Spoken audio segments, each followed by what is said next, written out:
أعوذ بالله من الشيطان الرجيم. بسم الله الرحمن الرحيم. الحمد لله وبه نستعين وعليه التكلان. الحمد لله على الآلاء والشكر له على النعماء إله الأرض والسماء، والصلاة والسلام على إمام الأنبياء وسيد الأولياء سيدنا ونبينا محمد وعلى آله وأصحابه البررة الأتقياء والتابعين لهم بإحسان إلى يوم الجزاء. أما بعد، السلام عليكم ورحمة الله وبركاته. Mune wa Allah godiya cikin ikonsa da amincewarsa da kaddarawarsa da ya ƙara kaddarsa domin cikin wannan lokaci mai albarka. Mune wa Allah godiya bisa aka muna roƙon Allah ya karɓa mana kyawawan ayyukanmu, kusakuranmu. Allah ka yafe mana, ka ba mu ikon gyarawa, kuma Allah ka nuna mana gaskiya a duk inda take. Allah ka ba mu ikon binta. Allah ka nuna mana ƙarya a duk inda take. Allah ka ba mu ikon guje mata. ‘Yan uwa masu albarka waɗanda suke tare da ni cikin wannan safiya mai albarka, ina muku fatan alkhairi. ‘Yan uwa da suke sani cikin addu'a, ina miƙo saƙon godiya zuwa gare ku, kuma Allah ya kiyaye ku, mu kuma Allah ya sa ya zamanto mana kafara. A gurguje, kamar yadda kuka ga topic shine shugaban jami'a.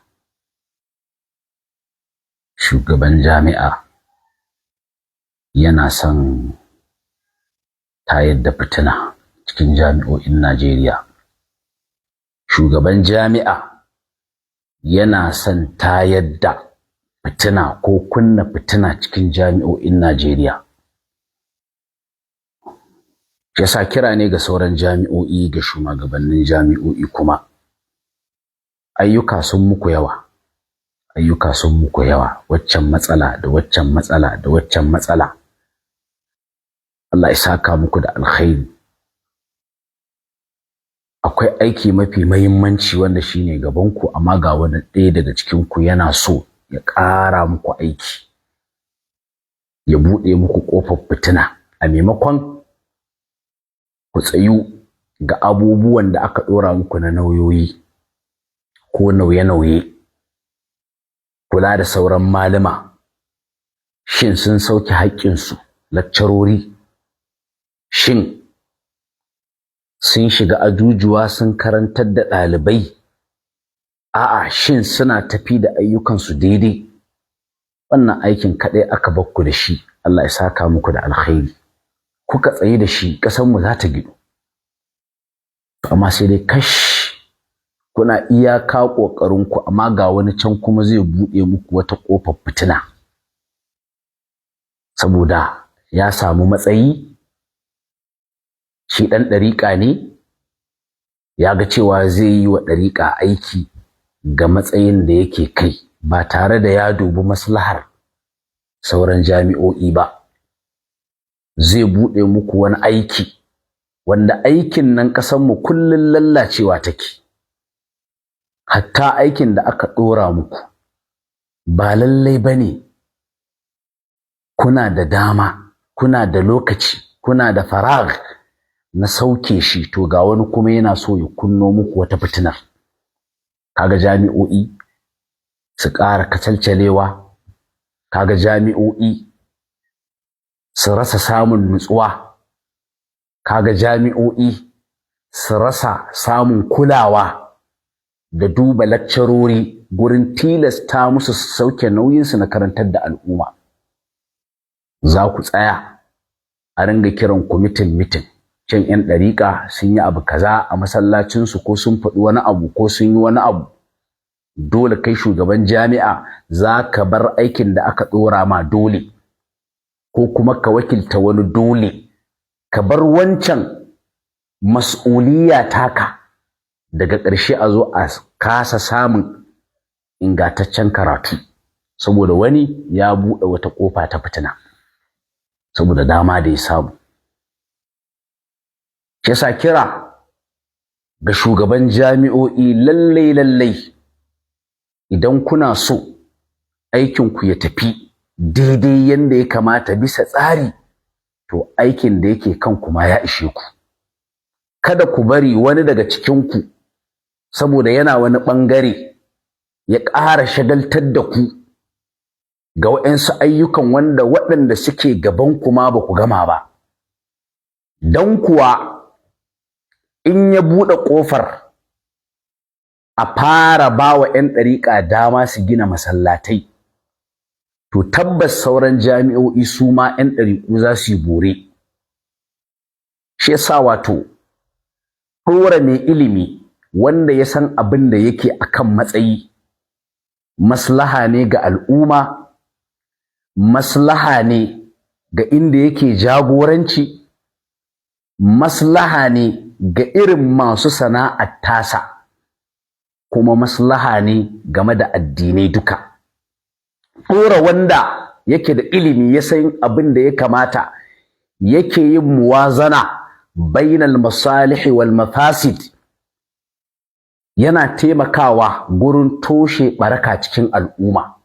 Amma ɗora wanda bai san aikinsa ba, ɗora mai biye wa wawaye, ɗora mai biye wa son zuciya, ɗora wanda bai kamata ya zauna a wajen ba, to shi ke haifar da irin waɗannan matsaloli. Daidai nan duk shugaban jami'a wanda ya karatu, ya san ƙa'idodin karatu, zai fahimci abin da ake ce masa saddu zari'a. Saddu zari'a, saddu zari'a shine toshe wata ƙofa, wata hanya wacce ke jawo ɓarna ta hanyar aikata wani abu wanda wannan abin ja'izi ne. Ya halatta 'yan ƙasa ne a basu, amma mai ilimi mai hankali in ya dubi ƙofar da zai buɗe sai ce a'a, musamman ma kuma a lokacin da ba wani matsala ake samu game da shi wanda yake kai ba.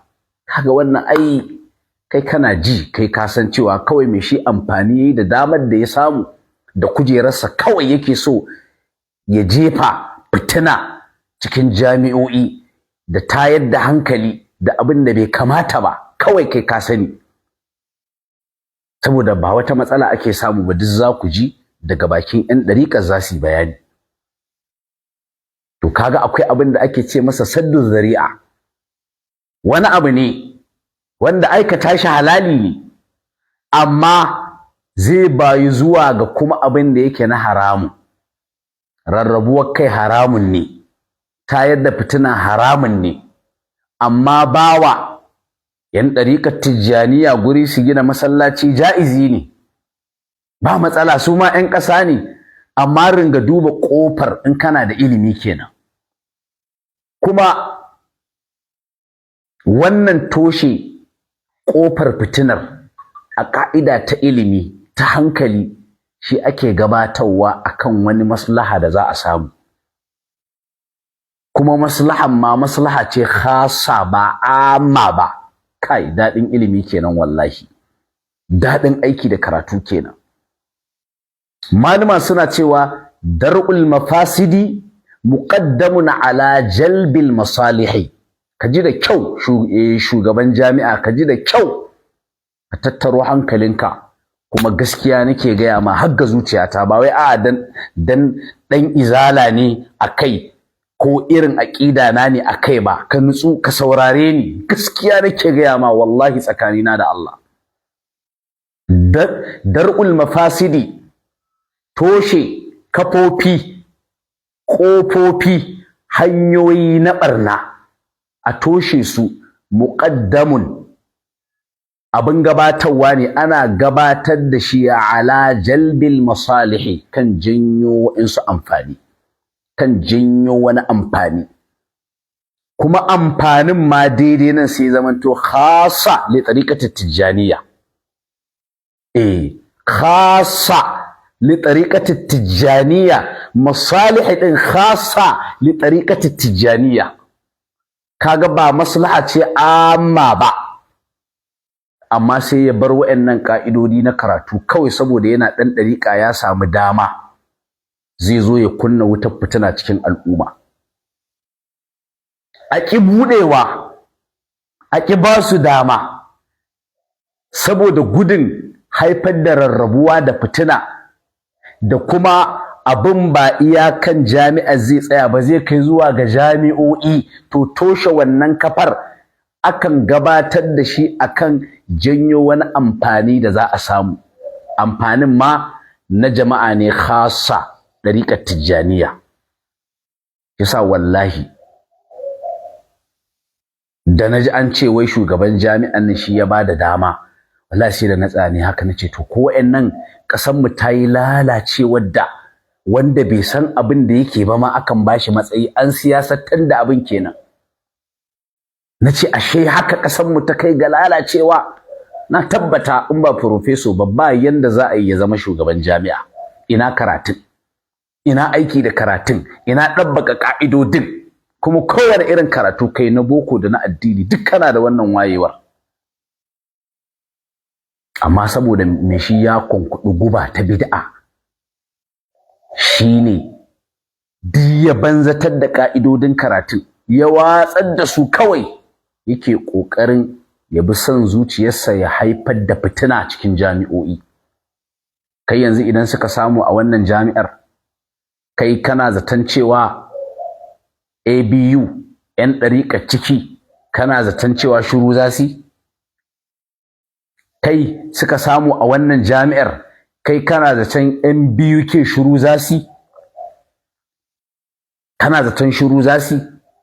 Kana tunanin in suka samu a wannan ɗariƙar ta wannan jami'ar ta Bauchi, hatta 'yan ɗariƙun da suke ƙasashen Yarabawa irin su jami'ar Al-Hikima, kai kana tsammanin shiru za su yi? Kaga yanzu kai kaɗai za ka bawa shugabannin jami'o'i aiki wanda ba gwamnati ce ta ba su ba, wanda ba jami'o'in ne suka ba su ba, kai ne ka buɗe ƙofar fitina ka ba su sulhu. Sun buɗe sun yi abu kaza, an ce me yasa suka yi. Wa'annan shugabannin ɗalibai suna zargi dan me za su zo su yi abu kaza, amma kai ne ka ba su, kai ne ka buɗe ƙofa. Ni na rasa, wato kai, Allah ya kyauta, Allah ya sa mu dace, Allah ya sa mu dace. Bid'a guba ce, in ka kwankwaɗi bid'a tamkar wawa kake wallahi, in ka kwankwaɗi bid'a tamkar mahaukaci kake, wallahi haka lamarin yake. Bid'a guba ce jama'a, tunaninka yana komawa kamar tunanin dabbobi, kai ɗin kana komawa kamar dabba, kamar baka san ma abin da ya kamata kai ba. Kai wallahi ko karatun boko kai kana da hankali, wallahi ko karatun boko kai kana da sanin yanda zaka tafi da abubuwa, saboda shi ilimi haske ne, shi ilimi haske ne. Shi yasa dai a takaice kira nake ga shugaban jami'o'i, kamar yanda Annabi sallallahu alaihi wasallama ya faɗi dangane da waɗanda suke umarni da kyakkyawan aiki da kuma waɗanda ba sa umarni da kyakkyawan aiki, a gabansu ake aikatawa, ba sa hanawa. Kamar misalin mutane ne guda biyu suka hau jirgin ruwa, waɗansu suna sama, idan suna da buƙatar ruwa sai sun sauko ƙasa, kaga akwai tafiya. Ko kuma a'a waɗanda suke nan ƙasa, in suna son ruwa sai sun haura sama. Kawai sai aka yanke shawara, a'a to me zai hana a kula ƙasan jirgin ruwan, kawai ruwan ya ringa bulbulowa kawai. Kaga daga ƙarshe duk za su halaka ne, duk za su lime kenan. To daidai yake da sauran shugaban jami'o'i in suka zuba wa wannan shugaban jami'ar ido wallahi. Don ku 'yan ɗariƙo na sauran jami'o'i wallahi ba za su yi shiru ba, kuma wallahi sai sun nema su ma a basu, kuma in ba a basu ba sai an yi fitina, saboda ba lallai ne ra'ayinka ya dace da ra'ayin wani shugaban jami'ar ba. Idan kai ɗan ɗariƙa ne, shugaban wani jami'a ɗan izala ne, kuma a ƙa'idar constitution na jami'a tun da aka fara ba haka ake ba, ballantana a ce ai doka ce a rubuce akan yi, ba haka ake ba. Kai ka zo da sabon salo, kawai kai kake so kai amfani da damarka, kana ɗan ɗariƙa, ka zo ka ɗariƙantar da jami'ar da ka samu matsayi. Ina ma da ilimi ka ɗariƙantar da ita, ba da wannan hanyar ba. ina ma a ce da karatu, ai in ana magana jami'a, ai magana karatu ne, ba wai magana buɗe wannan ƙofar fitinar bane, magana karatu ne. Shi yasa kira na farko kenan ga sauran shugabanni na jami'o'i, wallahi sai kun tashi tsaye, kuma Allah isakawa ƙungiyoyi na ɗaliban Najeriya da alkhairi sun yi tunani. Ina gani a gidan jaridu suna ta gargaɗi, suna a gaggauta shawo kan abin, saboda sun san aiki za a ba su, sun san matsala za a haifar musu, sun san fitina za a kunna musu. Aikin da ke gabansu ma ya ishe su, kullum ƙara samun taɓarɓarewar al'amura ake, ga wani to zai buɗe ƙofar fitina.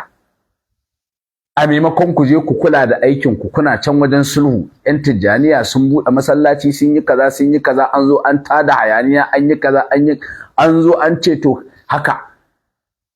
Dan koda sun gina masallacin, kuna tunanin jagorori cikin shugabanni na ɗalibai ba su da haƙƙi a masallacin? A ciki da yake. In sun yi, kuna tunanin sauran laccarori waɗanda suke ba 'yan ɗariƙa ba su da haƙƙi cikin wannan masallacin? Suna da haƙƙi, suna da na cewa a gidansu aka yi. Yasa wato gaskiya ko kawai sai dai addu'a. Ƙasarmu kullum taɓarɓarewa take ƙara yi, kullum, kuma son zuciya ne. Shi yasa hatta kaga wannan bawan Allah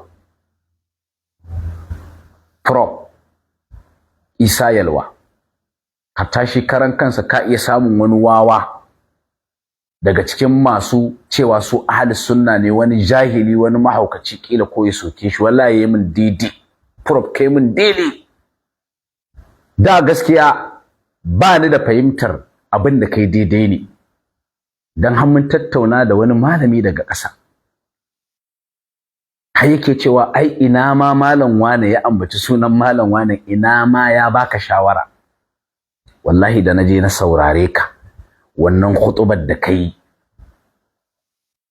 sai na ji abin da kai shine daidai 100%, kuma ka tausaya wa al'ummar musulmai, kuma ka taimaka wa sauran jami'o'i, kuma ka taimaka wa shugabannin sauran jami'o'i, kuma ka taimaka wa shugabanni na ɗaliban sauran jami'o'i. Abin da kai sai na fahimci shine daidai bayan na je na saurare ka. Amma wallahi da ban so in yi magana akai ba, shine maganar gaskiya. Da gani nake to kai haƙuri mana, si ta buɗewa. Da gani nake to ai ɗan ɗariƙa in ya buɗe ma masallaci a jami'a, gidan karatu, ai ba shi da karatun da zai zo ya rayar da wannan masallacin. Kawai zuwa za su yi su zagi mutane, su yi iwu, su abin su kawai haka su tashi. Har ina cewa to ka bar su ta buɗewa mana, ashe sai da ka auna da iliminka, tunda yanzu kaddara an basu sun buɗe. To shi masallacin da kake jagora 'yan izala aka bawa kenan, har abada nasu ne su ma? Sai na fara wannan tunanin, in sun buɗe nasu na 'yan Tijjaniya, to shi kuma wanda kake jagoranci, shi kuma an ce yanzu an bawa 'yan izala ne? Kaga akwai rainin wayo, kaga ba a ce an ba 'yan izala ba. Kenan a iya samun wani da zai zo wata rana, in ya zo a wata rana sai ce to kai, ko kuma a ƙa'ida ai ba a ce limanci har rayuwarka ta ƙare, ko a'a limanci ɓangare ɗaya ne za su ta gudanar da shi ba. Kaga za a iya samun lokacin da ɗan ɗariƙa ne zai hau inda kake kai. To yanzu kenan kuna nufin in aka kai wannan lokaci, kuna nufin su 'yan izala su zuba ido kenan? Nan wannan masallacin da Prof Isa Yalwa yake jagoranci, ɗan ɗariƙa ya hau kai, wancan shi ma da sunan 'yan ɗariƙa kenan, jami'ar ta koma ta 'yan ɗariƙa kenan. Kai, wallahi rashin tunani da aiki da ilimi bai ba. rashin tunani da aiki da ilimi bai ba.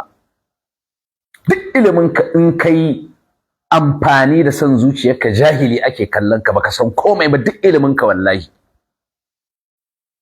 Saboda amfanin ilimin shine ka ringa aunawa, in kai kaza to menene zai haifu. Shi yasa fa ake cewa a ka'ida ta ilimi akwai irtikabu akhaffi dararaini, akwai irtikabu akhaffi dararaini. Wani abu ne cutarwa ne sai kai haƙuri da shi, saboda me kada ka janyo abin da yafi wannan wanda kake ciki cutarwa din, sai kai haƙuri da shi a haka a lallaba.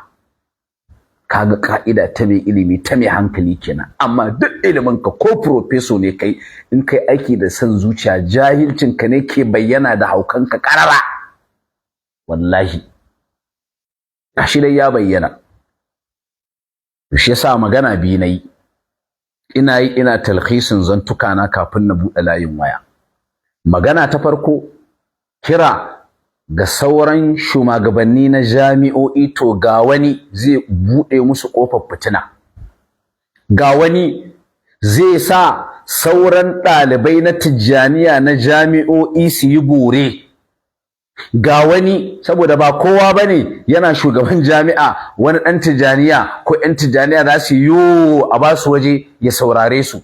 In kai ɗan ɗariƙa ne wani ɗan izala ne a can, in kai ka ba su wancan ba zai ba su ba. To shine na fara kira ga shugabanni na jami'o'i, to ga wani zai buɗe muku kofar fitina saboda shi ɗan ɗariƙa ne.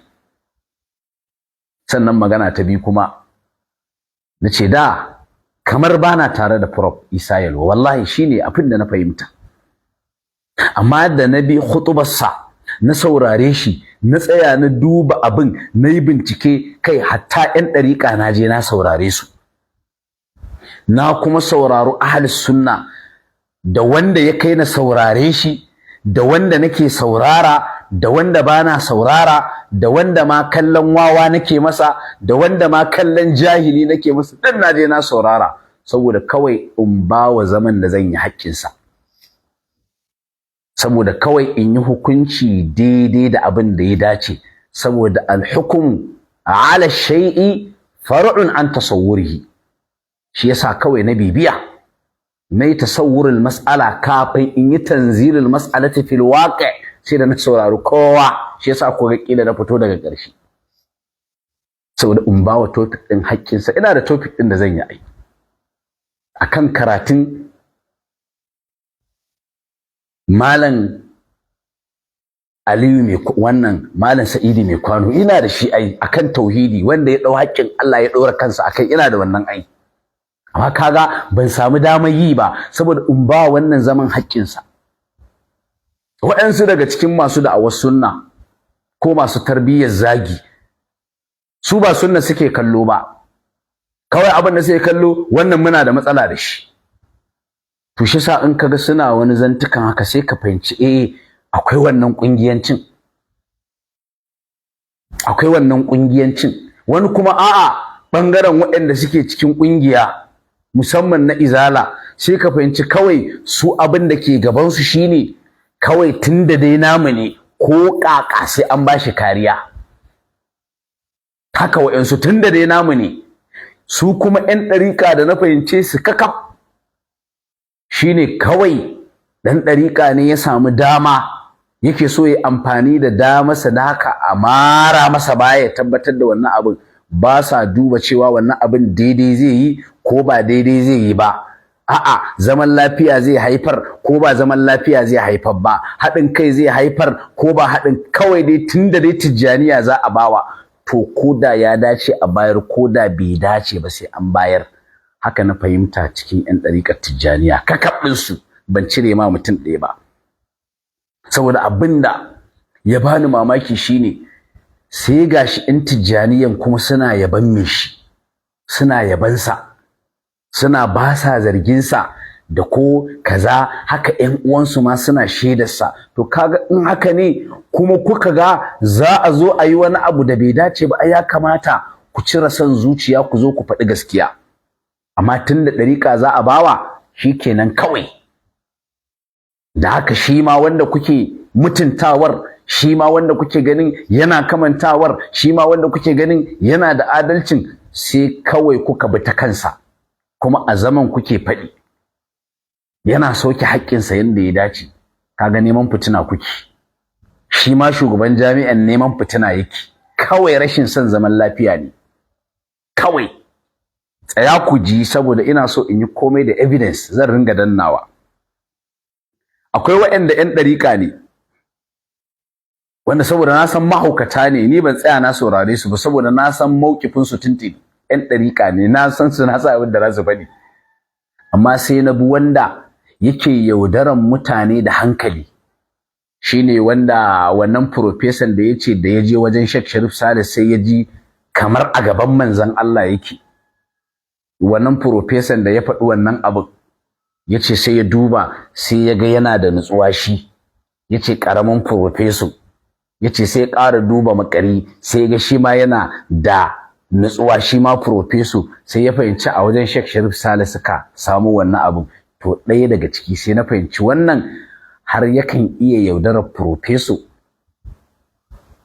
Wannan yaron sai na ce to shi ya kamata na bibiya na saurara, saboda shi ne mai nuna ɗan hankalin cikinsu. To da haka zan daddanna muku shi, yasa wala wannan kun tozartar da kanku, kun tozartar da kanku. Allah ya sauki, Allah ya sa mu dace. Tsaya ku ji abin da ya faɗi dangane da shaidar da zai bayar akan wannan wanda yake kan wannan mulkin. Tsaya ku ji shaidar da zai bayar a kansa, dan Allah tsaya ku ji, ku tsaya ku saurara ku ji. Da waɗannan matsalolin da yake gabanta, ku yi haƙuri da Allah.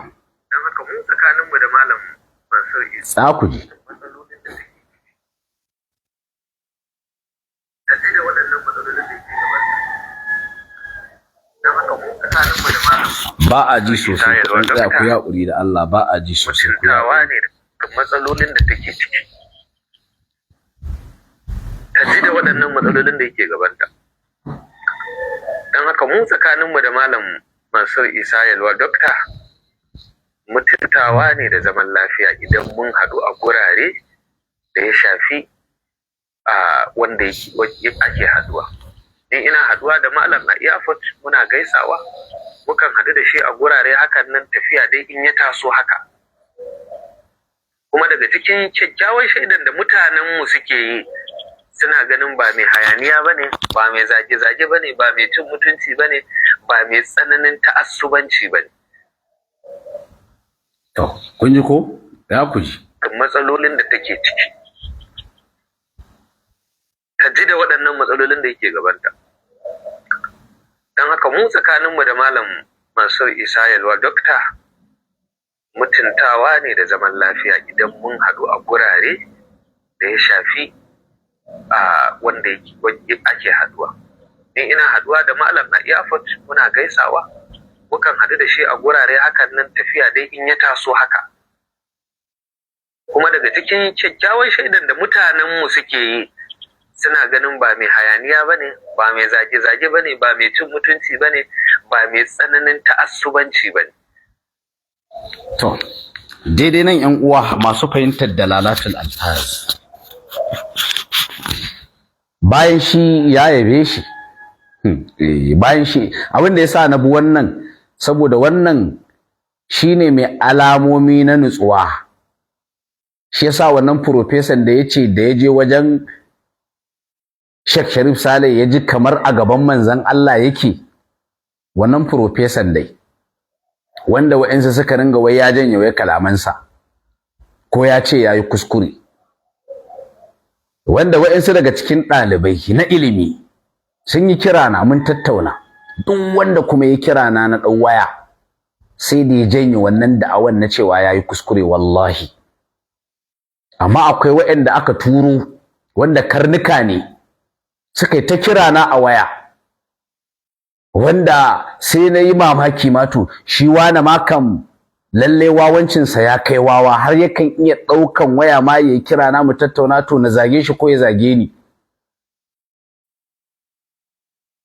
Wanda daga ciki sun yi abin da suka yi har da su a to wa'annan ban ma saurare su ba saboda wannan naga to kai da ka san kanka na san kaina ka san ni na san ka to ka kirawo ni ka zage ni in zage ka kome wannan naga kiran su ko dauka ban ba amma duk wanda yake dalibi na ilimi akwai wani daga Bauchi wanda aboki ne na ɗaya daga cikin wanda muka yi jami'o'i da shi ma ɗalibi ne da ya turo min wannan bidiyon abin da ya fara sa min shine wai malam Alkanawi kafin ku tattauna dan Allah ku ringa bincike ku ringa wannan sai turo min da wani bidiyo da ya turo min da wannan bidiyon sai na kina bude na kina saurara ban saurara ba sai na kiransa da ni kiransa sai na ce naga ka turo min da wani abu menene sai ce a'a ai ka saurara sai na ce a'a tun daga ka ban san manufarka na turowa ba zan saurara ba me a ciki sai ce ai kaza ne a ciki da na fara bin sa wallahi daga ƙarshe sai da ya janye cewa wannan ya ce yayi kuskure sai da ya yadda bai ce ba amma akwai waɗanda sun yi kira na ko kallon su ban ba shine yace to yanzu kai da kai kira na ka zage in zage ka ko me wai kake so ayi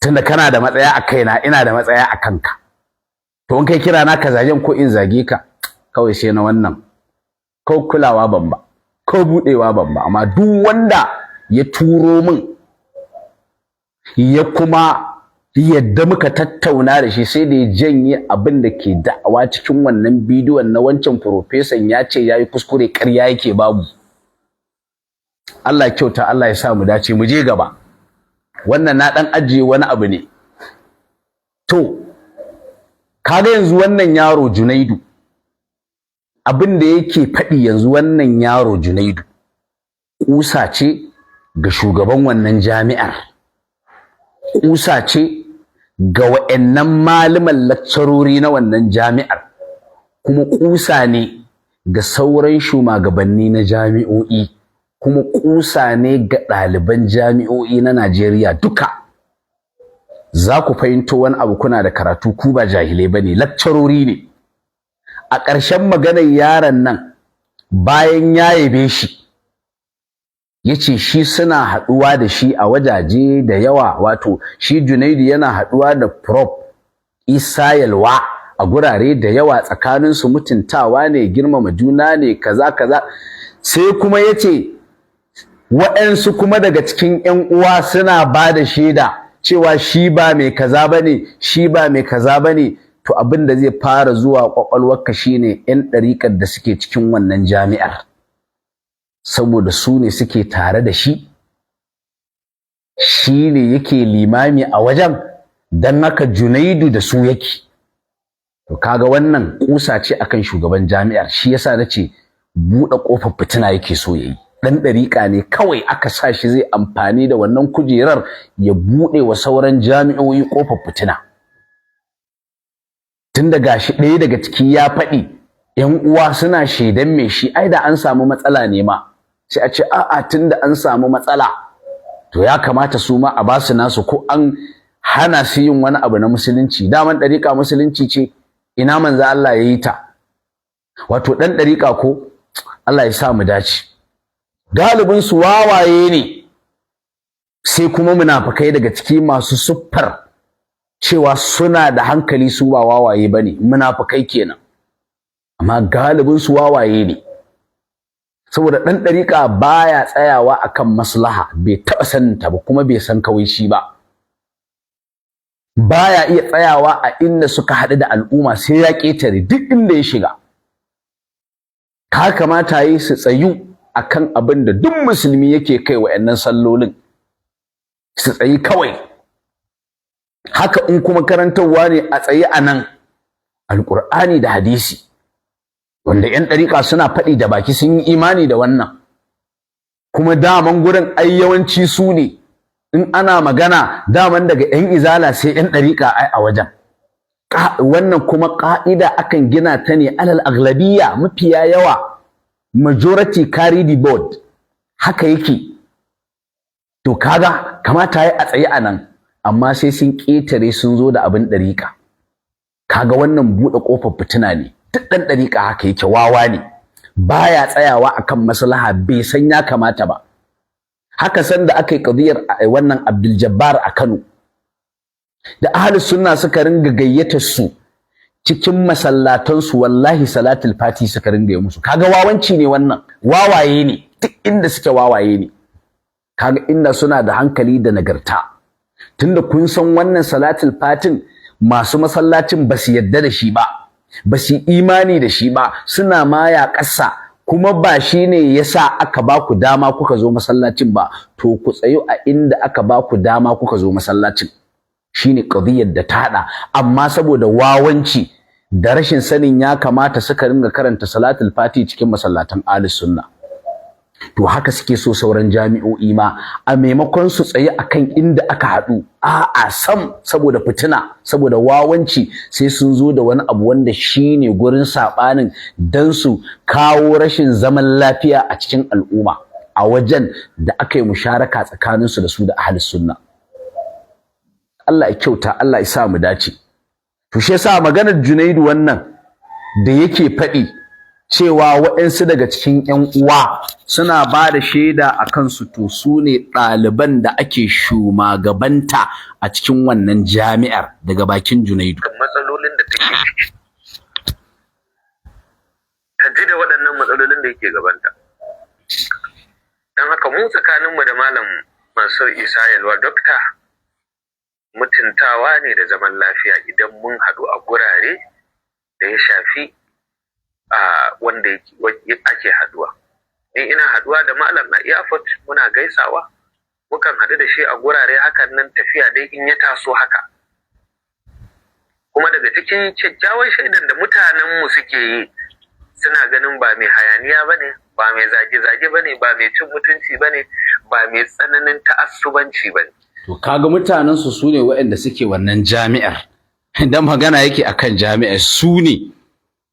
To kaga yanzu ta bayyana cewa wannan shugaban jami'ar baya son zaman lafiya, fitina yake so ya haifar. Haka kawai ana zaman kwanciyar hankali, ga su waɗanda suke ƴan ɗariƙun ne suke faɗi, haka kawai ana cikin zaman lafiya ka so ka buɗe ƙofar fitina. Wanda yake wajen gashi ƴan ɗariƙa suna shaidarsa, haka kuma ƴan uwansu ƴan ɗariƙa na jami'a suke faɗi, ba mai kaza bane, ba mai kaza bane, amma saboda ka buɗe ƙofar fitina, kawai saboda kai ɗan ɗariƙa ne, ka samu wakilci, ka samu shugabanci na shugaban jami'a, kawai kake so ka tada bala'i, ka tada fitina. Gashi shaida daga bakin maki. Shi yasa nace wallahi ɗalibai, shugabannin ɗalibai na jami'o'i sai kun tashi tsaye. Wannan shugaban jami'a zai buɗe muku ƙofar fitina wallahi. Haka shugabannin jami'o'i da ɗalibai da dukkanin wanda ya san cewa yana buƙatar samun nutsuwa da kwanciyar hankali, mahalli ne na karatu, ba hayaniya ke da buƙata ba, nutsuwa yake da buƙata. Jami'a aka ce karatu ake, yana da buƙatar nutsuwa ba tashin hankali ba, yana da buƙatan samun dama a yi research, ba samun dama na ƴan ɗariƙa sun yi zanga-zanga, waccan jami'ar tunda ta ba su masallaci, wannan ma sai ta ba su. Ba lalle ba ne in kai ɗan ɗariƙa ne kana wannan jami'ar ta Bauchi, to wanda yake ta Kano shi ma ɗan ɗariƙa ne, ba lalle ba ne. Kaga za ka buɗe ƙofar fitina kawai saboda ba kwa so a zauna lafiya. To gashi yanzu suna faɗi, yaranku na jami'o'i yabansa suke, ba su kama shi da wani matsala ba. Aiwa ma kunna mu'azzibina hatta nab'atha rasula. Kai wallahi kaga in mutum bai yi amfani da ilimin sa ba, kamar dabba haka yake. Wallahi in mutum bai yi amfani da ilimin sa ba, kamar dabba haka yake. Saboda maraba ilimin da jahilci kenan, jahilci wauta ke haifarwa, rashin amfani da ilimin wauta ke haifarwa. Allah ya kyauta. To wannan shaida su kenan. Mutum ne mai son zaman lafiya daga ɗaliban jami'a, ƴan uwa, ƴan ɗariƙa da suke tare da shi, ƴan uwansa kenan, ƴan uwansa shi Junaidu da shi karan kansa. Kaga shaidar da aka bayar kenan, ba wata matsala, kawai ana zaune ne cikin zaman lafiya shugaban jami'a yake neman tada fitina kawai shine. Allah ya sa mu dace. Mu koma shi ma prof yayi bayani da kansa game da zamantakewar da yake cikin wannan jami'a, tsaya ku ji shi. Ai ɗan agajin izala sun iya aiki kuma za su yi a ko'ina, amma sai in ɗauko ɗan agajin jama'a na sirrin Islam so da kowa ya yarda da su, kar wani ya ce na izalantar da jami'ar HBU. Saboda wannan dalilin ya sa ai izala tana da wa'azi na local government da na state da na ƙasa wanda kowa zai gani a ce wannan na izala ne, ba a taɓa jin na kawo shi a masallacin HBU ba. Kuma izala a matsayinta na kun ji ko? To tsaya ku ji abin da shaida kuma da wannan yaron ya faɗi a kansa. Kaga ya gazgata shi, abin da ya faɗi haka yake daga bakin wannan yaron da take ciki. Ta ji da waɗannan matsalolin da yake gabanta.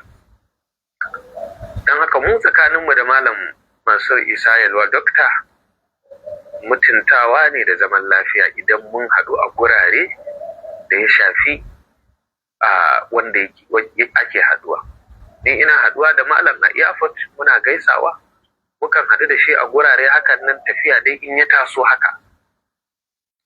Kuma daga cikin kyakkyawan shaidan da mutanenmu suke yi, suna ganin ba mai hayaniya ba ne, ba mai zage-zage ba ne, ba mai cin mutunci ba ne, ba mai tsananin ta'assubanci ba ne. Mutanensu 'yan jami'a kenan.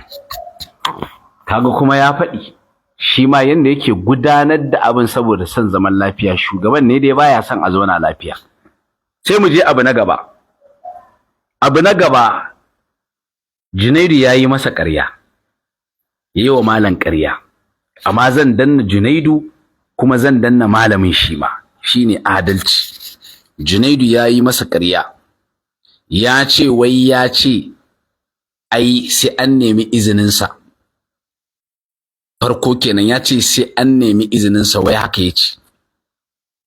Sannan kuma Junaidu ya zargi malamin da fito da abin social media, wai ai sanda aka bashi limancin ai ba su ma sani ba, ta ƙasa aka yi kiransa aka bashi, me yasa ya kawo abin social media yanzu? Tsaya ku ji ya faɗi. Mai limanci na ajiye, kuma shi ajiye limanci kan ai ba a social media aka zo aka ce mun ayyana wani shine shugaban rukunin masallatan ya tafi ba a media bane.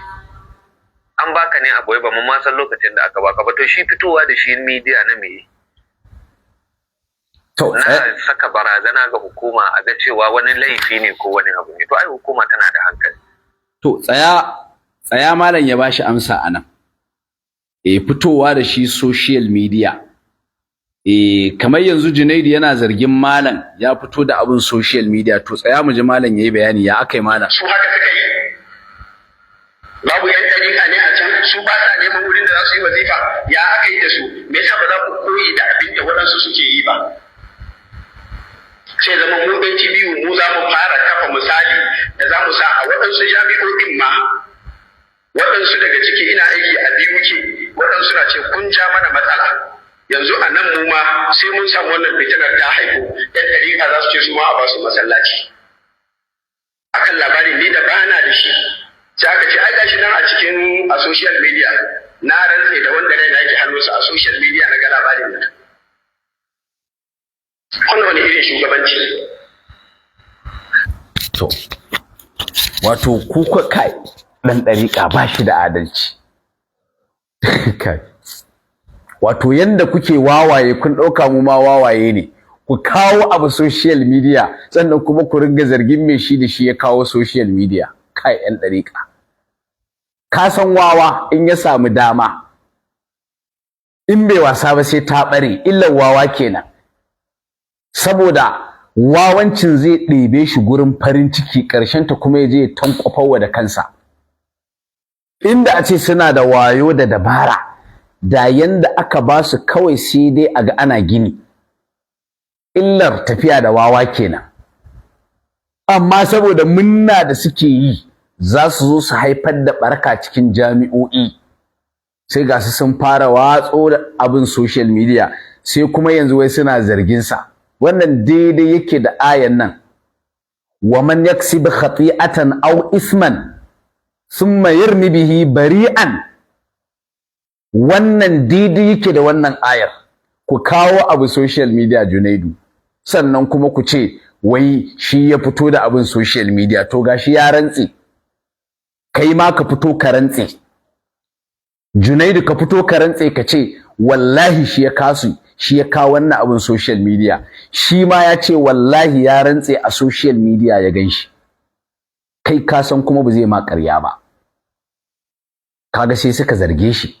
Shi yasa nace ƴan ɗariƙa da na saurare su kakam ba adalci a abin nasu, kawai ba addini ne a gaban su ba gaskiya bace, ba adalci bane kawai. Wallahi ban so ne na yi magana akan wannan qadiyya ba, a fahimta ta kenan. Ban so na yi magana ba saboda duk maganar da zan yi ina yi ne da tunani na, saboda in na fito na yi wani yazo ya ritsa ni da nake buɗe layin waya, kai kace min in je na yi, in na fita na yi wani yazo ya ritsa ni da layin waya, ni da nake buɗe layin waya, to in ce masa me? Zaka bani hujjar da zan kare kaina ne? Shi yasa duk karatun da kaga nayi na rantse da Allah ba wanda ya sa ni. Ra'ayina ne, fahimta ta ne, kuma ba na yi sai na tanadi evidence sannan nake zuwa na yi. Wannan shi ne. Sai na tanadi evidence sannan nake zuwa ne, sai na tanadi. Shi yasa in na buɗe layin waya sai kaga sai dai kawai zagi a comment. Sai dai zagi a comment kawai, ina buɗe layin waya zagi ne a comment kawai. Amma kai baka isa kai kira a nakasha ba, baka isa ba. Sai dai ka koma bakin ciki ya kashe ka. Haka nake kuma. Saboda ba na taɓawa sai na tanadi hujjar taɓawa. Shi yasa tafi da gidanka nake. Shi yasa wallahi da ban yi niyyar yin bayani akai ba. Sannan kuma ka ce wai malam ya ce sai an nemi izinin sa, ƙarya kake masa malam Junaidu. Junaidu nan ma ƙarya kake, malam bai ce sai an nemi izinin sa ba. Tsaya ka faɗi sai mu koma shi ma malam ya faɗi. Sai mu koma shi ma malam ya faɗi. Tsaya mu je ka faɗi. Junaidu kenan. Faɗi mu je Junaidu. Amma gina masallacin ba fili tsangalimin fili. In da a bayar sai an nemi izinin ka, wannan ba hurumin ka bane. Kun ji ko? Wai fili ma in za a bayar sai an nemi izinin sa. Malam bai ce sai an nemi izinin sa ba. Malam bai faɗi haka ba Junaidu. Junaidu nan ma ƙarya kai masa Junaidu. Junaidu nan ma ƙarya kai wa malam. Malam bai ce sai an nemi izinin sa ba. Tsaya dai ka ji abin da malam ya ce. Malam yi magana mu ji. Su haka suka yi? Ina zuwa. Babu yan dariƙa ne? Tsaya malam ya bayani. Amma a bada izini ma wata kungiya ta ware ta gina masallaci da sunan kungiyar kadai. Ba tare da ko da za a yi hakan an neme ni a ji ta shawara ta, ko an neme ni a ji cewa hakan ya dace ko bai dace ba, ko an neme ni a cikin zaman da za a yi domin a ga ta yaya za a warware matsalar idan matsala ce. Irin waɗannan matsaloli suna faruwa ko suna tasowa a cikin jami'o'i da kuma wallahi malam kai daidai. Wallahi wannan kai daidai wallahi. Al-ilmu ya'lu wa la yu'la alayhi, wallahi kai daidai. Abin da ya shine daidai. Kawai wani jahili yazo ya take ka, wani wawa yazo ya take ka. Shekara 17 yayi. Kuma duk abin da suke faɗi fa illa san zuciya kenan da bid'a da ta'assubanci, duk abin da suke faɗi na cewa me yasa za a yi haka, ayi shi kaza. Wallahi da za a je cikin masallacin Abuja wanda Prof Makari yake yi, a je a yi wani masallaci a wajen, wallahi sai sun tada rigima sun ce ba za a yi ba. Kawai san zuciya ne da ta'assubanci. Wallahi sai sun ce ba za a yi ba. Cikin masallacin Abuja a je a ce za a gina wa wani ɗan izala masallaci a wajen na 5 salawat, masallaci kawai a ce wannan na izala ne, wallahi ba su yadda ba. To me yasa abin da ba za ka yadda ai ma ba kai kake so ai wa wani saboda kawai son zuciya? Ai bai kamata ba. Yasa ƴan ɗariƙo kuna bayyana kanku kuma duk masu hankali suna gane ku. Yanda kuma na san cewa wannan shugaban jami'ar ɗan ɗariƙa ne, sai gashi Junaidu yana duk inda yake suna tare da shi. Kai kana ɗan izala ɗan ɗariƙa zai ce duk inda kake yana tare da kai, tsaya ku ji da kansa. Shi yasa wakili suka samu. Ɗan ɗariƙa ne zai yi wa ɗariƙa aiki ba ta hanyar ilimi ba, sai ta hanyar buɗe fitina cikin jami'o'i. Ai jami'a gidan ilimi ne. In ɗariƙa kake so kai wa aiki, bi ta hanyar karatu mana, amma ta hanyar fitina ƙarshe ka wargaza kanka, ka wargaza sauran jami'o'i. A maimakon ku dage gurin karantar da al'umma lakcarori, a'a a shagaltar da ku ga sulhu, ga ɗariƙa da izala cikin jami'o'i. ‘Yan ɗariƙa a masallacinsu sun yi kaza, an yi kaza, tunda ana cewa na ɗariƙa ne, kai ka isa kana ɗan izala ka je kai wani abu a wajen? An ayyana aka ce na ɗariƙa ne, kai ɗan ɗariƙa ne? Sannan aka sa sifika aka faɗi wani abu wanda baka yi imani da shi ba, zuba ido za ka yi. Kuma in za ka yi ma raddi za ka yi, tunda ba wai magana cewa ko a ɗau makami ko ai kaza, gidan ilimi ne. To in za ka yi raddi, an faɗi abin da yake ɓatar da al'umma ne, shi wannan masallaci na Prof Isa Yalwa shi za ka zo a baka sifika kai ma ka mayar kenan, tunda su ma sun yi a nasu. To nan kuma ba a ayyana shi an ce na izala ba ne, masallaci ne kawai na jami'a, masallaci ne kawai aka ce na musulmai, duk musulmi ya zo. To in ɗan ɗariƙa ya je a nasa ya kafa sifika ya ɓatar da al'umma, ya zo da mummunar aƙida wanda kuma ba gurin zuwa da ita ba ne, to kai ɗan izala a wani masallaci za ka ba da amsa? Kai dai ba ka je can ba, don Prof Isa Yalwa bai izalantar da masallacin ba, ballantana ya baka dama. So kuke yanzu ya izalantar da shi ma, ya ce to tunda wancan naku ne, abin da baya yi daga bakinku kuka faɗi, Junaidu ya faɗi abin da baya yi, yana ɗaukan kawai duk kowa ɗaya ne, tunda ai wajen ba a bambance ba. So kuke yi kuma in kuka ware, shi ma yanzu ya yi amfani da wannan dama da kujerar da yake kai ya mayar da masallacin izala.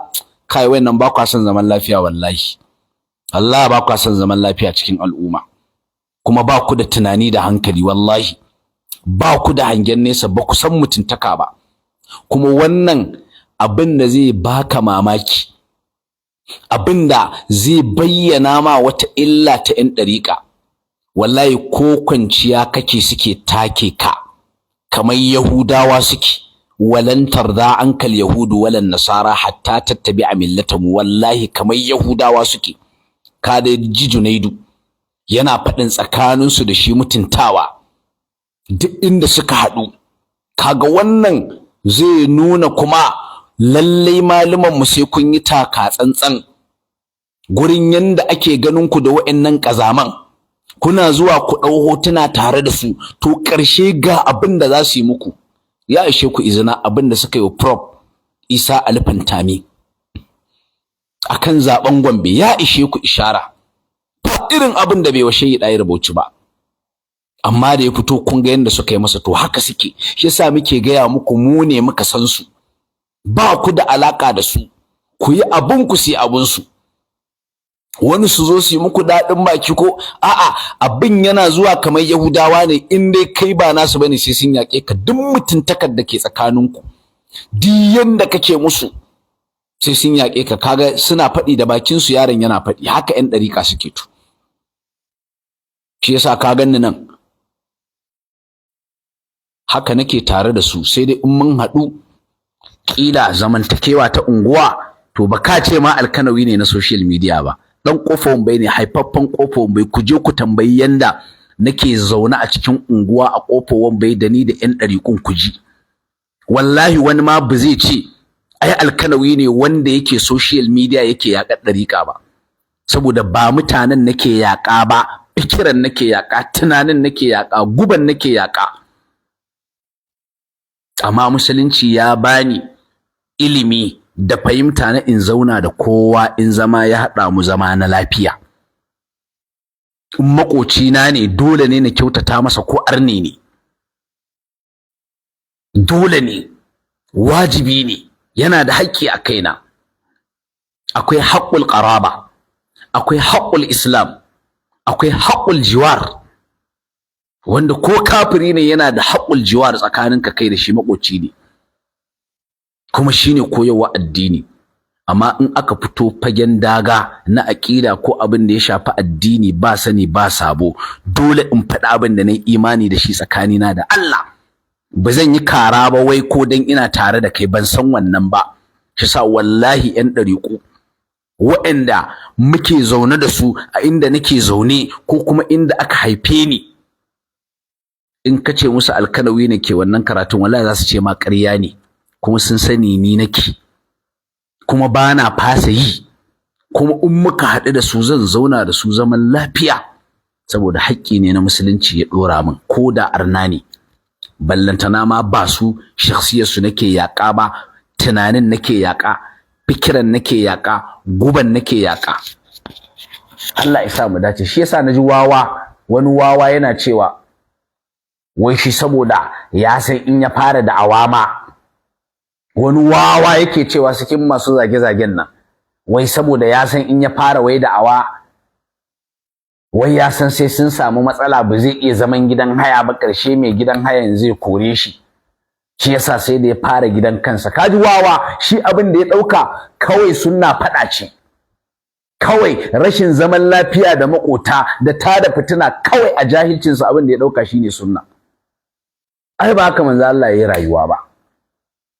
Allah ya sa mu dace. To duk irin waɗannan sai muna gyara abubuwan nan, ko da za a zage mu. Ka ganni nan, ni ba munafiki bane, wallahi bana ɓoye fahimta ta duk inda nake. Ka tambayi malaminka da muka yi rayuwa da shi, ko ka tambayi abokinka da muka yi rayuwa da shi, ko ka tambayi ɗalibinka wanda ya san ni. Bana munafunci, bana ɓoye fahimta ta. Kai zan iya haɗuwa da mai shi in ce kai ban yadda da kai ba, na yi kuma zahiri kuma shine abin da na fahimta, bana munafunci. In zo ma a haka ina wannan ta ƙasa kuma ina cin dunduniyar ka, bana wannan, haka nake kar. In zaka zauna da ni a haka, ni ba munafiki bane, bana ɓoye in fahimci abu wai na ɓoye a zuciya, munafunci kenan, sai na bayyana. Ina abin da yake akwai, ke sa wallahi dai kira da nake yi da shi na ƙarshe ga sauran shugabanni na jami'o'i, lalle ku zauna da wannan shugaban wannan jami'ar, zai buɗe muku aiki. Dan ku yanzu kuka bar shi ya ci riba, to kuma kuna nan tafi. Ai shi ɗan adam yanda yake ko, in ka rufe masa kwanuka duka, ka sake ya buɗe ɗaya, to in sun kai kwanuka 10 wallahi duk sai ya buɗe sauran, duk sai ya buɗe. Ko da an ce iya wannan za a buɗe, kwanuka ne ka jera mutum, wannan kwanon sai ka ce to ɗaya ne kawai za a buɗe ma, wallahi sai ya nemi a buɗe na kusa da shi. In kuma ba a bashi dama ba, zai buɗe ta ƙarfi sai ya ga ko meye a ciki, haka sai ya buɗe kwanukan nan guda 10.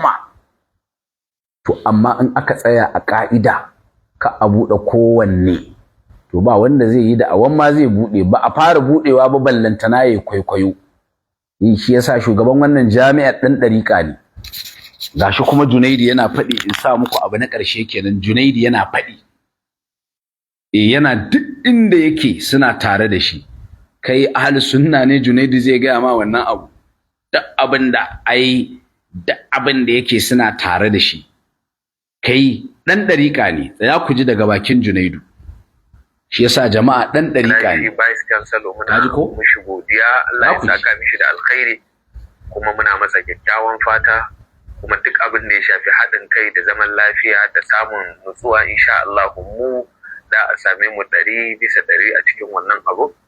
Kuma su Timsan muna musu albishir da cewa duk abin da ya shafe ku ya shafe mu a ko ina ne, kuma a duk yanda kuke. Kuma insha Allah wannan masallaci a wannan shekara da a assasa shi.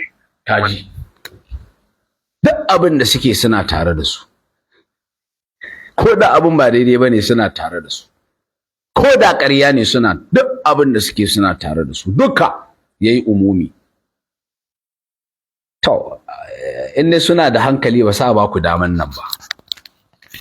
Kuma ni na san shugaban jami'o'i ba za su bari ba, saboda suna da hankali da ilimi, sun san abin da ya kamata. ai suna da haƙƙi akan jami'ar, sauran ɗalibai na jami'o suna da haƙƙi, kawai ku buɗe musu ƙofar fitina. Ku da ma matsala ake samu, kai in matsala ma ake samu game da limamin ma ku cire shi mana, in matsala ma ake samu sai ku cire shi ku kawo wanda ba a samun matsala, amma da kanku kuke cewa ba a samun matsala. Ba ku taɓa kama shi da wani abu ba, kawai fitina ne. Kana shugaban jami'a, kana ɗan ɗariƙa, kawai za ka yi wa ɗariƙa aiki ta hanyar haifar da ta'assubanci da gaba da ƙiyayya da janyo fitina cikin jami'o'i, kawai saboda kana so ka tabbatar da maslaha ta ɓangaren ɗariƙarka, wanda kuma na faɗi a ƙa'ida na ilimi, dar'ul mafasidi muqaddamun ala jalbil masalihi. Toshe hanyoyi da abubuwa na ɓaraka na ɓarna, a toshe wannan abin, kada a buɗe wani masallaci, muqaddamun ana gabatar da shi ne ala jalbil masalih, kan janyo waɗansu amfani ko waɗansu masalih, kuma masalih ɗin ma khassa li tariqatit tijaniya. Amma sai yayi wargaji ya ƙi amfani da ƙa'idodin karatunsa, kawai ya haifar da fitina cikin jami'o'i. Su ma can 'yan ɗariƙa su ce su ma a basu, lallai ne in kai ka bayar wani zai bayar a yi, daga sanda kuma wani ya hana a bayar ko wani ya ce ba zai bayar ba, fitina za a yi, dan ɗaliban za su ce ai suna da haƙƙi, saboda suna dogaro wancan ya basu. Kai Allah ya kyauta, kawai ana zaune zaman lafiya sai kuma wani abu da zan faɗi na ƙarshe. Gaskiya Nura Khalid, ka ji tsoron Allah. Nura Khalid, ka ji tsoron Allah. Ko da ba kai magana ba, mu mun san fa ɓangarenka. Mu mun san ɓangarenka, ko da ba kai magana ba mun san mokifinka. Wani ɗan ɗariƙa bai taɓa fitowa ya yi wani abu ka ce kuskure ya yi ba. Saboda kai a wajenka 'yan ɗariƙa annabawa ne. Saboda kai a wajenka 'yan ɗariƙa mala'iku ne. Waɗanda suke mutane su ne ahlus sunna, su ne masu yin ba daidai ba. Baka taɓa ko da so ɗaya. Shi yasa na ce wato idan mutum ya ƙi gaskiya sai ka ga wawanci yana fitowa cikin al'amarinsa in ya ƙi gaskiya. Wallahi kafin ya yi magana an san me zai ce. To ai da akwai hikima kana sawa. Wata rana in ɗan ɗariƙa yi sai ka nuna baka tare da shi. Kaga ta fuskar yaudara. To amma in ƙin gaskiya ya tasiri, makancewa kake, ya tasiri a zuciyarka, ai na ce ka dinga ɗanɗanawa. Yau ka ce a'a kai ɗan ɗariƙan nan bana tare da kai, yau sai ka ce a'a ɗan izalan nan bana tare da kai, sai a ce to wannan gaskiya yake tabbatarwa. Amma sai ka ɗau ɓangare ɗaya, wanda in dai ba wawaye ba masu yarda da kai, sai kuma arna, abokanka arna, sai masu zagin sahabban manzon Allah. Ni na gama banda ma mummunan nufi, banda ma rashin sanin abin da ya kamata, wai mai shi ya zo ya ce sayyidina Abubakar ba mutumin kirki bane, sayyidina Umar ba mutumin kirki bane, sayyidina Usman ba mutumin kirki bane, sauran sahabbai ya ce ba mutanen kirki bane, sannan ni ya zo wajena yana cewa ni ne ai mutumin kirki saboda ni wawa ne wai ya zama abokina. Kenan yanzu na yadda kenan sayyidina Abubakar ya fi ni kenan, na yadda sayyidina Usman ya fi ni kenan, na yadda sayyidina Umar ya fi ni kenan, ni ne mutumin kirki, ya zo yana raɓata, sannan ga wa'ancan yana yaƙarsu. Kaga wannan ba mai aikata wannan sai wawa, sai dolo, sai shashasha, sai wanda bai san abin da yake ba. Ko kuma a'a me shi yana ganin annabi na a wani irin kallo, me shi yana ganin annabi na ƙarya yayi, ba turo shi akai ba. Sannan kuma ni ya yadda a'a ni da awa nake yi a bisa wancan annabin, wanda shi a wajensa annabin ƙarya ne, shi a wajensa damfara akai a cikin abin. Ni kuma kira nake zuwa ga hanyar wannan annabin da yake masa kallo, sai ce wai a'a ni ai mutumin kirki ne, amma annabin nawa ba mutumin kirki bane. In ba wawa ba, in ban zama wawa ba, yaya za a yi zan yadda da wannan abu? Ai matukar baka yadda da annabi na ba, matukar baka yadda annabi na mutumin kirki bane, to wallahi in ni ma ka dauke ni mutumin kirki ka ci amana na, in nabi ma na zama wawa. To shi yasa Nura Khalid ba sai ka faɗi mauƙifin ka ba, mun riga mun sani ma matsalar ka kawai ahlus sunna. Shi yasa an kaga me shi ya yadda da kai, to wanda ke kan bata ne. Wanda ke kan bata ne, amma duk mai hankali baya tare da kai. Haka kuma zaka ƙara rayuwarka. Allah ya kyauta, Allah ya shirye ka in mai shiryuwa ne kai. Shi yasa zan sa number waya. Wayannan ƴan bayaninnukan da nake tattare da su kenan. Ga kuma number waya zan sa ta WhatsApp kawai ake kira. Shi yasa akwai tambayoyi da zamu yi wa ƴan ɗariƙa. Cikin wannan lamari muna da tambayoyi. Allah ya sa su zo su iya ba mu amsa. Akwai tambayoyi, in ka zo ka ce kai ɗan ɗariƙa ne da Allah. Kuma za mu baka lokaci, za mu tattauna tsakani da Allah. In ka zo ka ce kai ɗan ɗariƙa ne, za mu baka lokaci wallahi, mu baka dama a tattauna. Ka fahimta ko mu fahimta. Idan kai ɗan ɗariƙa ne, ka fito ka ce kai ɗan ɗariƙa ne. Zan baka dama ne shiru ka faɗi na faɗi.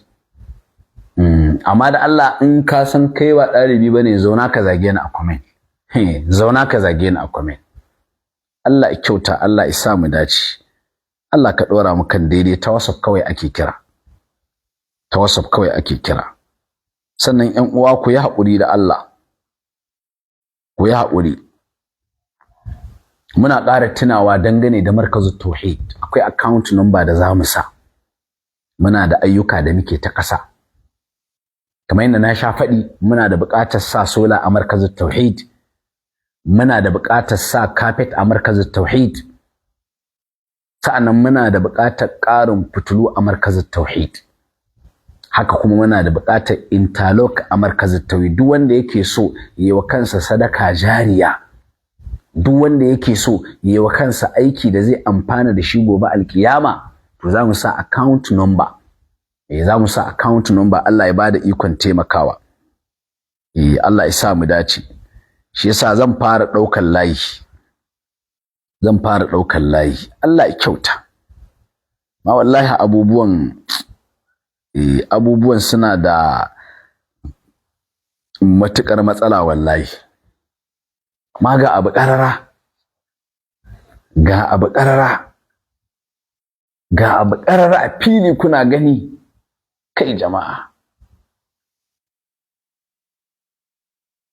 Shirya sai Allah. Sai kaga wani abu in ba wawa ba mai yarda da shi, amma sai kaga wani da rigarsa. Sai kaga wani abu in ba dabba ba mai yarda da shi, amma sai kaga wani har kaya ya sa. Ba fata ce a jikinsa ba. Ballantana ka ce masa dabba. Kaya ne na auduga. Ba fata bace a jikinsa. Amma sai kaga daidai yake da wanda fata ta lullube shi. Dabba kenan. Allah ya kyauta. Ai sa mu dace. Ta WhatsApp kawai ake kira. Ta WhatsApp kawai ake kira. Ta WhatsApp kawai ake kira jama'a. Ta WhatsApp kawai ake kira. Ta WhatsApp kawai ake kira jama'a.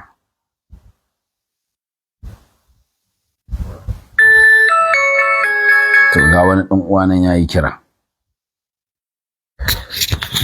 Ga wani ɗan uwa nan yayi kira. Assalamu alaikum. Salam. Na'am, ɗan uwa da wa muke magana? Ana magana da Usman. To Malam Usman muna jin ka. Malam wannan page da ka bude gaskiya muna amfanuwa da shi sosai, kuma Allah ya saka maka da alkhairi abinda kake yi. Allah ya biya ka. Amin, kuma Allah ya biya ku. Wato kana kokari sosai, kana fitar da abubuwa mutane kuma suna fahimta. Ina son dan tsaya ina zuwa, zan dan sa account number ne na Markazut Tauhid. Dan tsaya ina so in yi wannan din sa ne. Tsaya dan uwa. Tsaya, zamu baka dama, kakka damu. Zamu baka dama dan uwa, kakka damu. Dan tsaya ina so ne na sa account number din nayi point din sa. Ya ƙuri da Allah, zan baka dama yanzu. Saboda jama'a suna cewa a sa account number. Gaskiya dai ni ban ga account number din nan ba jama'a. Da Allah in wani yana da shi ya sa. Tsaya ne kiran Malam Anwar in ce ya sa account number na Markazin Tauhid a ƙasa. Da Allah dan uwa tsaya kaka da mu tsaya da Allah tsaya. Ina zuwa zan kiran ka yanzu. Anwar Sadat. Account din Markazin Tauhid. Malam Anwar Sadat. Assalamu alaikum Malam Anwar. Wa alaikum salam. Da Allah account din Markazin Tauhid Foundation da Allah muke so a sa mana a ƙasa wajen comment. Wallahi shi da zuwa an ba ta mana sai da shi ba. Okay to ba mu ana to. Ƴan uwa ku yi haƙuri saboda wayansu suna cewa a sa account number. Wayansu suna cewa a sa account number ku yi haƙuri. Wayansu suna cewa a sa account number ku yi haƙuri. Za mu duba mu gani ku yi haƙuri. Wayansu suna cewa a sa account number na Markazin Tauhid Foundation. Za mu gani. Wasu suna cewa a sa account number ɗaya musa. To wallahi ƴan uwa dai ban gan shi ba. Ku yi haƙuri. Insha Allah in muka tashi daga karatun zan sa. In muka tashi daga karatun zan sa insha Allah za mu ci gaba da kiran jama'a. Za mu kira wannan bawan Allah. Shi yasa an kana da na cewa ka hauro za mu baka dama mu zuba ma ido. Ga wani ɗan uwa nan shine ya fara wannan. Kamar yadda na lissafo ayyukan da muke da bukata, muna da bukatar sa sola, muna da bukatar sa carpet a cikin masallaci, muna da bukatar interlock. Shi yasa in wani yana so ya yi wa kansa sadaka jariya ko iyayensa ya tuntube ni a wannan number 070 68 68 98 88 070 ga number nan kuma a comment 070 68 68 98 88. Allah ya sa mu dace. Assalamu alaikum. Wa alaikum salam. Barka da safiya. Na'am, an tashi lafiya ya gida dan uwa da wa muke magana. Alhamdulillah kana magana da Malam Usman. Malam Usman sallallahu. Masha Allah Malam Usman san da zuwa. Muna jin daɗin shirin da kai Allah kuma ya saka da alkhairi. Amin amin. Wato mu issue na imamu na malam masallacin asti. Muna son malam ya duba wannan abu ya fito ya yi magana saboda yanayin yadda suke yawan maganganu. Wato mutane ma a fahimtar abubuwa. Zai yi abu baka tuntuɓe shi ba baka aka yi abu ya faru ba kawai sai mutane comment section ko kuma kawai da page ta magana yadda ya ga dama ba daidai ba ne. Duk abin da ka ga mutum to akwai dalilin da ya sa mutane ya kamata suna yin adalci a ganin su. Wallahi maganan ba daɗi malam. Amma irin wannan page da kake buɗewa mutane sukan zo su ɗan yi tsokaci su yi magana wasu kuma sukan ƙara fahimtar abin abu da faruwa saboda mutane ba su cika fahimtar abu. Wannan abu da kake yana da kyau sosai mutane za su ƙara fahimtar wasu abubuwa wanda ba su fahimta ba. Masha Allah. So ni amma da kawai nake so in ce kenan Allah ya saka da alkhairi. Amin. Allah kuma ya ƙara fahimtar da mu. Amin amin. Wato kamar yadda ka faɗi fa wato kaga ƙungiyanci ya shiga cikin al'umma. Ƙungiyanci ya shiga cikin al'umma kuma kana ji yanzu kada wani ya zaunar da kai ya mai da kai wawa kawai saboda ko wata ƙungiya ta yi title ɗin kanta sunanta kaza. Ka gane ko wannan kawai ya ɗauka cewa ai a'a wa'annan su ne masu ƙungiyanci ta yi ma ya fi su ƙungiyancin. Kaga wannan ai qadiyar da ta taso. Ga wani nan yana kira. Assalamu alaikum. Wa alaikum assalam dan uwa da muke magana. Kana magana da Aminu Sabiu. To Malam Aminu Sabi'u barka dai muna jin ka sanar da zuwa. Sannan mu ya kokari da ake yi kullum Malam Alkanawi. To Allah ya karba mana alhamdulillah, Allah ya sa mu dace, Allah ya sa mu dan shi. Gaskiya Malam Alkanawi muna jin daɗin yanda ake shirye-shirye ake nuna mana abin da ya dace. To Allah ya sa mu dace da mu. Amin Malam Alkanawi. Allah ya saka mana dukkan mu da gidan aljanna. Allah imana haka, Allah imana haka. Amin, nagode. Amin. Jazakumullahu khair. Jazakumullahu khair. Ga wannan naga uwa kira zai yi. To ban sani ba, yace okay, ban san ina mu gani. Allah ya kyauta, haka za mu tai. Fatan mu Allah ya ganar da al'umma ai. Sannan ƴan uwa da Allah waɗanda suke comment da Allah ku daina biyo waɗanda suke zage-zage dan Allah, yanda ka zo jin karatu dan Allah, in wani ba karatu ya zo yi ba zagi ya zo yi dan Allah, kakka tsaya gurin typing wani abin da aka faɗi ya kubce ma dan Allah. Duk wanda zai zagi dan Allah kada ka mayin masa. In kada ka ta waɗannan karatu ma ba za a yi ba. Zage-zage za a yi ta yi dan Allah, duk wanda ya zage ni kakkarama dan Allah kakkarama. Dan Allah kakkarama. Musamman akwai waɗanda turo su ake. Su in suka zo babu ruwansu da me ake faɗi, babu ruwansu da ƙarya aka faɗi ko gaskiya ake faɗi, a'a kawai tunda dai wane ne ya zauna turo su ake su zo nan su zage-zage. Kuma babban abu ma mafi takaici, duk wanda aka sa number waya ya ƙi ya kira ya fake a comment yana zagi ma, to kai haka biye masa, ya nuna shi ma ba zai iya ba. Dan girman Allah ka ku biye musu da Allah ka ku biye musu, ba zagi muka zo yi nan ba. Assalamu alaikum. Assalamu alaikum. Wa alaikum assalam. Dan uwa da wa muke magana? Yawa. Allah kana magana da Idris. To Malam Idris muna jin ka. Daga Abuja. Malam Idris Abuja muna jin ka. Allah alkanawi, Allah ya saka maka da alkhairi. Kuma Allah ya saka muku da alkhairi. Allah ya taimake malam. Amin, Allah kai ma ya taimake ka.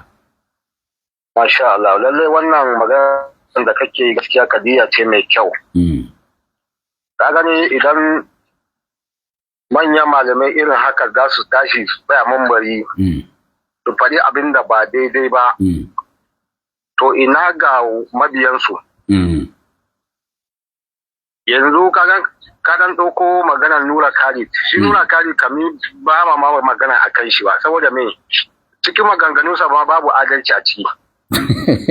Saboda mu riga mun san shi idan ya zo zai yi magana mun san ina yake dusa. Wallahi ina cikin wa'inda da nake rakaya iyayana a nan yanya yake zuwa yana ɗaukan karatu a gunsa.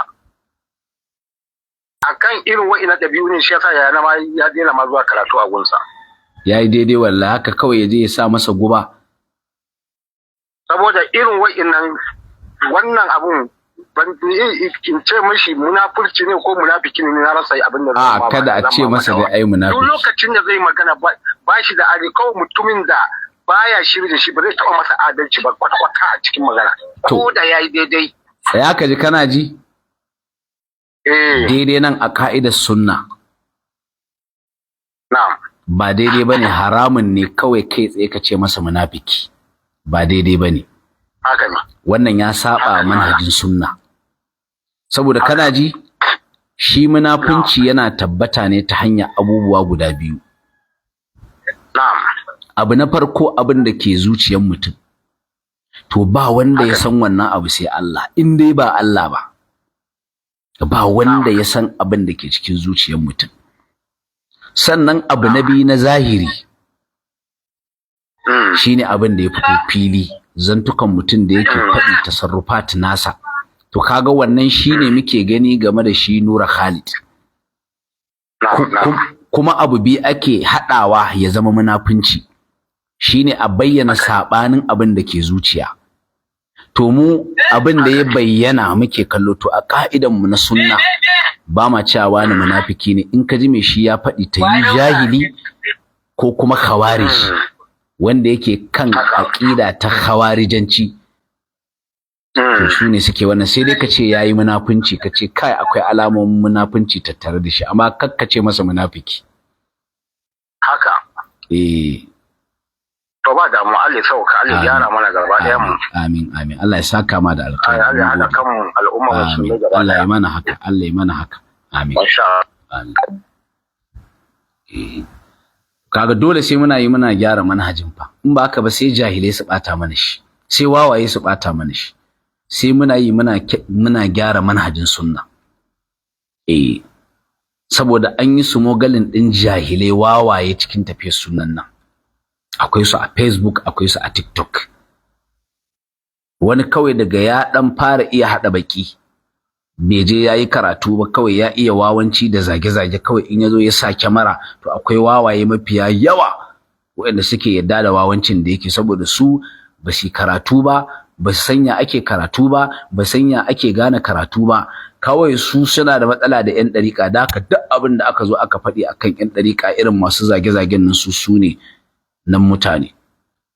Su ne mutane, su ne suke kishin sunna, kuma a ƙa'ida fa su ne suke wa sunna ɓarna, saboda sunna bata koyar da wannan ba. Shi yasa ba a ce mutum munafiki. Sai dai ka ce yayi munafunci. Sahabban manzon Allah ne fa. Sahabban manzon Allah ne fa suke tambayar Huzaifa cewa shin Annabi Muhammad da ya ambaci munafikan nan akwai su a ciki? Kenan su ma ba su sani ba kenan. Su ma ba su sani ba kenan, sai kai da ka fi sahabbai. Sai ka zo ka ce wani munafiki ne, kuma in ka bibiya gaskiya ya gaya ma. In ka bibiya gyara yayi ma. Yi ma gyara shine munafunci. Gaya ma gaskiya shine munafunci. Suna nan jahilai da yawa. Shi yasa irin wannan ma ba a zuwa pejin. Ba a zuwa. Duk inda ka san ba karatu ake ba, a matsayinka na ahlus sunna kakkaji. Duk yanda ka san tashanci ake yi a waje, a matsayinka na ahlus sunna kakkaji. Saboda tun ana yi kana dan jin zafi, to wata ran kai ma za ka yi tashancin. Kaga yanzu dan tasha ya mayar da kai dan tasha. Kamar yanda in wajen karatu kake zuwa, duk inda ake karatu kana zuwa, to kai ma in kai magana karatu za a ji. Inna at-tuyura ala ashkaliha taqa'u. Wannan shine abin da yake akwai. Man tashabbaha biqaumin fa huwa minhu. Fala taq'udu. Haka Allah ya ce, kar ku zauna. Shine kawai abin da yake akwai. Ina ganin zan tashi fa. Ni wallahi na fi so 'yan ɗariƙu su ringa kira. Wallahi na fi so 'yan ɗariƙu ku ringa kira, wallahi. Sai an jima. Assalamu alaikum.